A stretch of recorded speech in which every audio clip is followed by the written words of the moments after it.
What's going on, fam? It's Brooke Ashley, and today's subject is honor. Today's subject is honor.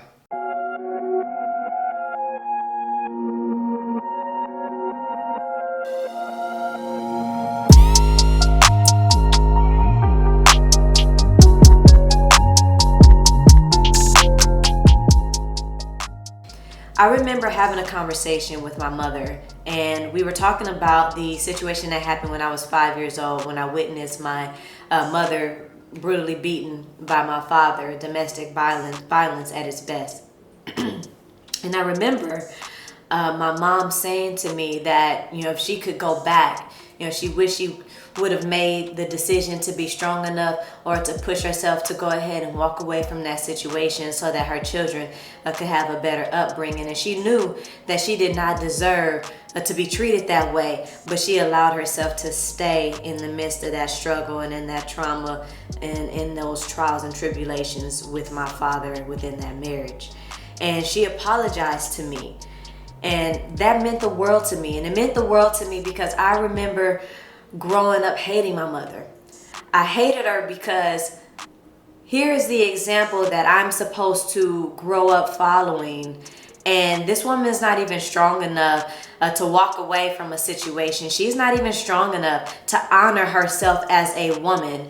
Why would I even, in my right mind, ever feel the need to follow the leadership of someone like that?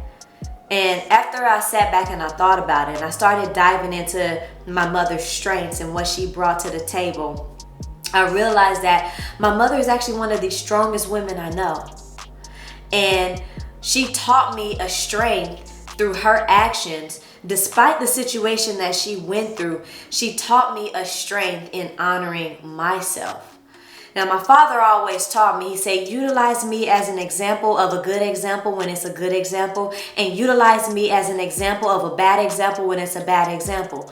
Well, in this particular situation, watching my mother, I recognized that though she went through what she went through, I needed to take it to another level in our legacy with understanding the power of honoring myself, treating myself with respect, making sure that I live my life in a dignified manner. And I don't mean that in the sense of being regal and feeling like I'm better than everybody. I mean that in the sense of understanding that I am powerful. And a part of my power is the ability for me to be able to honor myself. And so I want to encourage you today. What does honoring yourself look like? What does it look like to you personally? For me, honoring myself meant being able to stand with my head held high regardless of what I've been through. Honoring myself is giving myself permission to sit at the table and know that I belong there. And for the longest time, that was the hardest thing for me to face. There's a saying that goes, I'd rather die on my feet than to live on my knees. And usually when we talk about honor, we talk about it from the subject point or from the standpoint of death. But what about honoring ourselves in life? What about our liveliness? What about honoring ourselves when it comes to our day-to-day activities? But what does honoring yourself look like?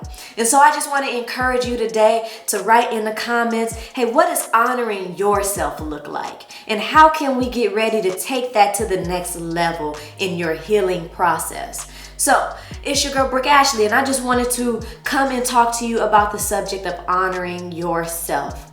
Be sure to follow us on all social media at Brooke Ashley Speaks. And make sure you run over to BrookeAshleySpeaks.com and go ahead and join our podcast family so that you will be able to be fed every day. And remember today, let's honor ourselves. Peace.